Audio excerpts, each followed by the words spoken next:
sizlar biznes qanaqa tuzilishi, qanaqa tuzilgan, qanaqa ishlaydi. Bu biznes oddiy masalan olib sotish emas bu narsa. Bu sistemli biznes. Ishlab chiqarish, zavod yoki mana shunaqa katta nimalarni tushuntirib bergan. Maqsad kitobi Eliyahu Goldrattning kitobida asosiy narsa kichkina qilib aytib beraman hikoyasini. Alex Rogo degan zavod, katta zavod, har xil butlovchi qismlar, texnika, temir, asosan temirga nima qilingan zavodda boshqaruvchisi, CEO hisoblanadi va uni zavodi ishlab chiqarishi past. Qaysi ma'noda?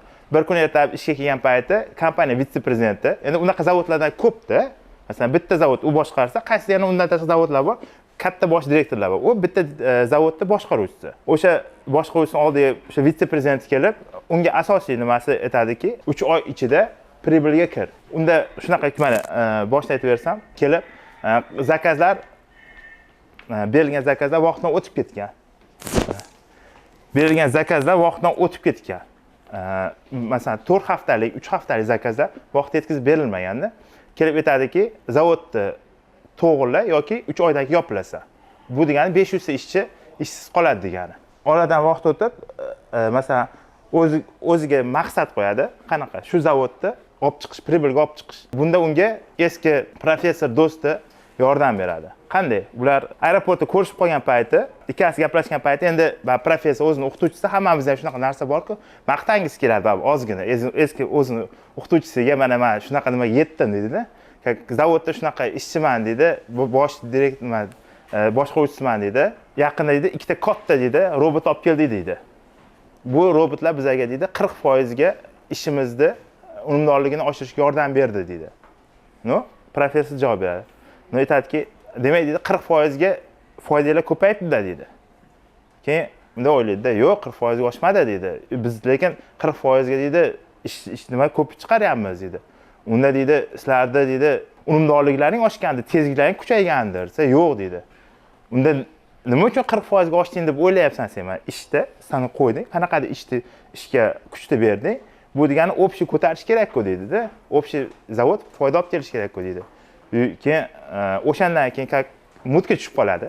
O'zicha gapirganda, o'zbekcha qilganda, uyga keladi, o'ylashni boshlaydi. Eng birinchisi maqsad, sizlarga savol. O'zi zavod, mana do'kon, hamma nimani biznes maqsadi nima? Kim biladi masalan? Kim o'qigan yoki nima qilgan?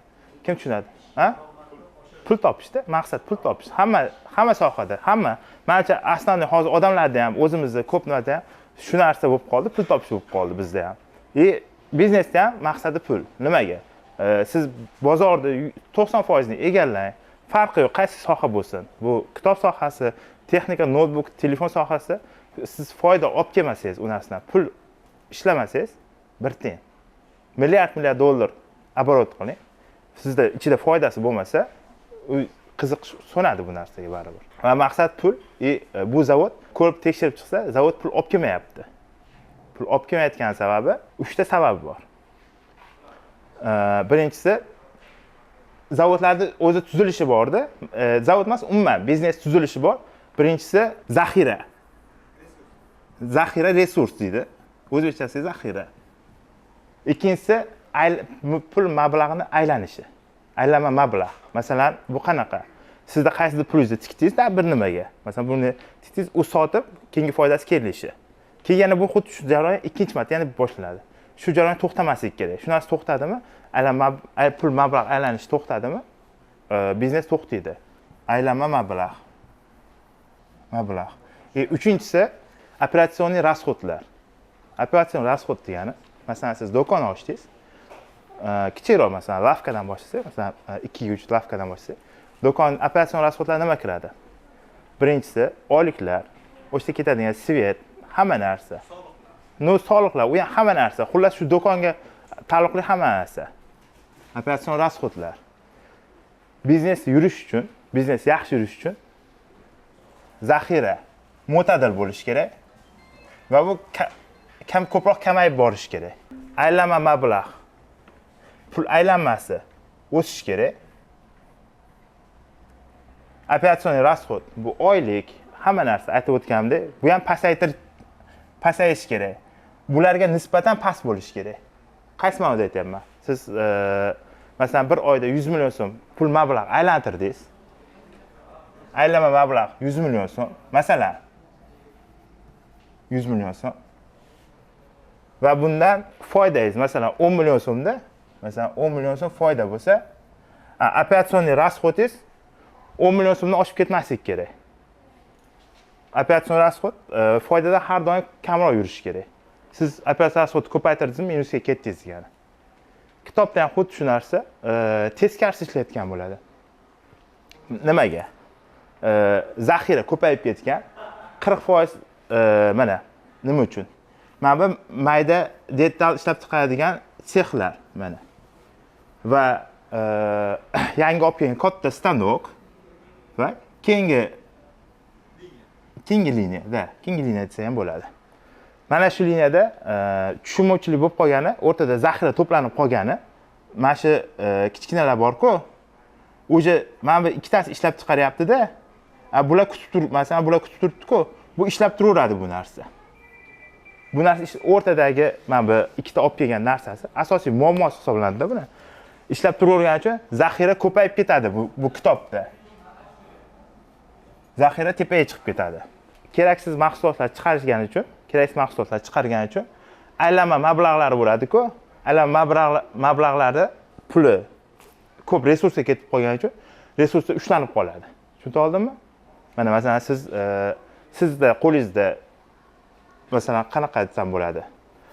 Bir-biriga ta'sir qiluvchi ikkita tovar bor. Ikkasi bitta sotilishi kerak. Sizda faqat bittasi bor. Ikkinchisiga qo'shimcha ikkinchisini kutib turibsiz. Bu degani birinchisida pulingiz ushlanib turibdi degani.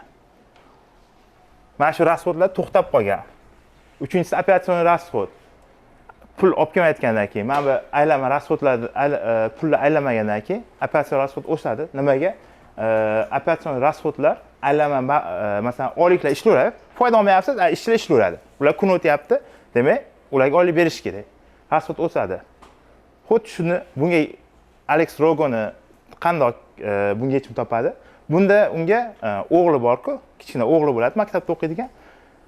O'shani bolalari bilan, sinfdoshlari bilan kemping deydi, aylanib birga tog'ga chiqishadi-ku, shunga olib chiqadi-da.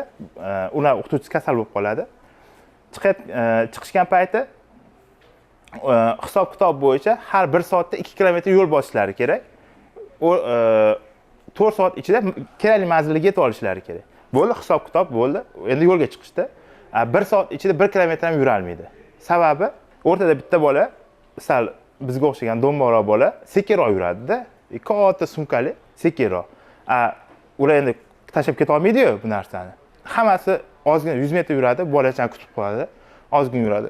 Va shunda o'ylaydi-da, qanday qilib hammani baravar tez yurgizishim kerak. Ana semiz bolachani oldinga o'tkazib qo'yadi. Oldinga. Hamma mana shu bolachani orqasiga yurasa. Bu qaysi tezlikda bo'lsa. Tezlik o'zgarmaydi. Nimaki, u bolachani va sekin yuradi-ku, qolganlarga nisbatan. Qo'yib yugurib ketsa, lekin o'ta olmaydi. Keyin to'xtatadi-da, uni ryukzakda yuklari bo'ladi-yu, ularni bo'lib beradi. Boshqa bolachalar bo'lib beradi. Boshqa bolachalar olishni xohlamaydi-da. Xohlamagan paytda savol beradi. Sizlar manzilga yetib olishni xohlaysizlarmi? Maqsadimiz nima? Maqsad manzilga yetishmi? Demak, bir-birimizni podдержка qilishimiz, bir-birimizni qo'llashimiz kerak deydi-da. Shuni nimasini, oddiy sxemasini o'zining zavodiga ham keltiradi. Qo'llaydi. Mana bu dastgohning o'rniga qo'shimcha ikkita kichkina dastgoh qo'yadi-da. Shart emas. Bular ishlayotgan payti, masalan, ikkasi bitta vaqtda ishlash shart emas-da. Bitta ishlasa ham bo'laveradi. Ikkinchi katta qilgan ishi o'rtada shunaqa zavodda shunaqa vaziyat bo'ladiki, ishchilar masalan 3 smenada ishchilar, 3 smena. Bu degani zavod to'xtamaydi degani. 8 soat bittasi ishlaydi, keyingi 8 soat sirasi. 8 soatsa 8 soatsa. Shunda ham ish tizim past. Ishlash tizim past. Keyin shunchaki oddiy ishchi bo'lib pastga tushib, ishchilar bilan просто ishlab turgan paytda o'tiradi-da, qaraydi. Bitta ishchi kamida 1 soatda bir marta perikurga chiqadi. 1 soat obedi bor. Bu degani o'rtacha 8 soatdan 2 soat уже yo'qotilgan. 6 soat. 6 soat ish vaqti, 6 soat endi polni ishlash nima emas. Demak, bir kunda 6 soat. 18 soat 24 soatdan 6 soati yo'qotilyapti. Shunchaki ishchilar o'zlaricha vaqtni o'tkazyapti. 18 soat ishlayapti. Va bunga bu qanaqa qiladi? Постоянный ikkita ishchi qo'yib qo'yadi mana shu nimalarga. Asosiy главный motorlarga. Asosiy главный motorlar ikkita ishchi qo'yib qo'yadi. Bular farqi yo'q. Da uzluksiz ishlatish kerak. Mana bu perikurga chiqib ketadimi, boshqasi ularda javobgarlik. Bu nimaga yordam beradi bizda? Bizda ko'pincha ish masalan do'konlarda bizda do'kon ochamiz, nima qilamiz? Do'konchilar obedga chiqdi deb chiqib ketaveradi, yopib ketaveradi obedga yoki qaytganda ishim chiqib qoldi deydi-da. Bo'ldi. Do'kon 1 soat yopildi, bitta klient keldi-da, do'kon yopiq. Ikkinchi safar o'sha do'kon kelishni o'ylab ko'radi. To'xta deydi. Bu do'kon deydi, o'tkazib borsam yopiq edi, lutchi deydi, tan nariroqda 100% bilaman, ochig'i bor. O'shanga boradi. O'zimizda ham ko'p bo'ladi. Apteka sohasida ishlaganman. 24 soat ishlaydigan apteka bo'ladi-ku, masalan. Любой payt o'zingizga bitta xayol keladi, bo'ldi, o'shanga boraman. Farqi yo'q. Yoningizdagini o'ylab ko'rmaysiz. Chunki bir marta, ikki marta borganingizda yopiq bo'lganda bu narsa. O'shaning uchun ham bitta narsani yaxshi ishlashni uzluksiz ishlatish kerak. Stabil.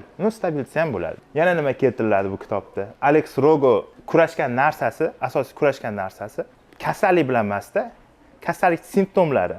Bu boshlang'ich simptomlar emas. Mana masalan, odamning o'pkasi kasal bo'ldi, to'g'rimi? Odam yo'talyapti-da, siz yo'talga qarshi dori ichyapsiz. O'pkani davolamaydi bu.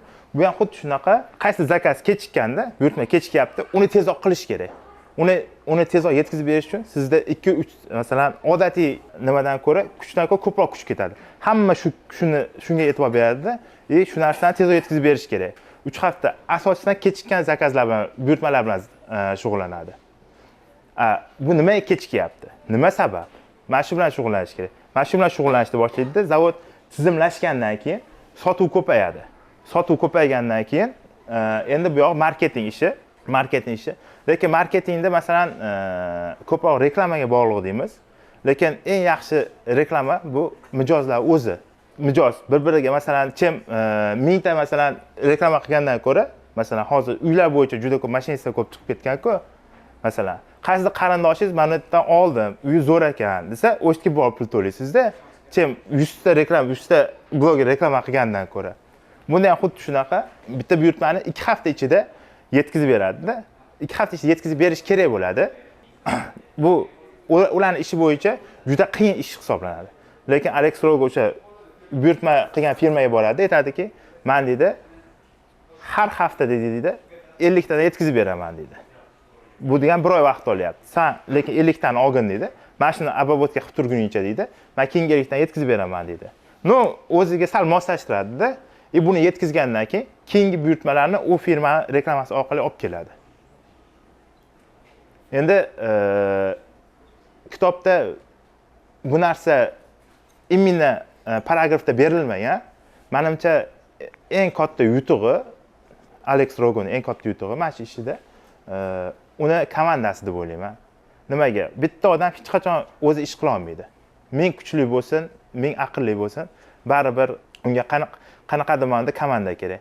Har safar masalan komandani 3-4 marta yiqqan bo'lsa, har biri qanaqadir o'zining fikrini berib, qo'shimcha yordamlar berishganda, endi hamma o'zidan har xil narsa oladi. Men ko'proq komandalik ishni ko'rganman-da bu narsada.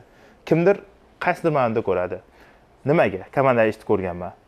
Har bitta problemasiga detalli to'xtalib o'tganda, ko'pini o'zi hal qilmaydi. Masalan, o'zining fikri bor, to'g'ri. Nimaga? U berilgan fikrlar ichidan to'g'risini topib oladi. Masalan, 10 ta yordamchisi bor. Qaysi birida to'g'risini olib turib qo'llaydi. Hozircha menda shu. Kitobda o'zingiz o'qisangiz bu ko'proq roman bo'lgani uchun, biznes roman bo'lgani uchun ozgina zerikarli bo'lishi mumkin. Lekin har bitta odam o'qib chiqish kerak. Kelajakda katta ish qilaman, sistemli ish qilaman degan odam o'qib chiqish kerak. Rahmat kattakon hammaga.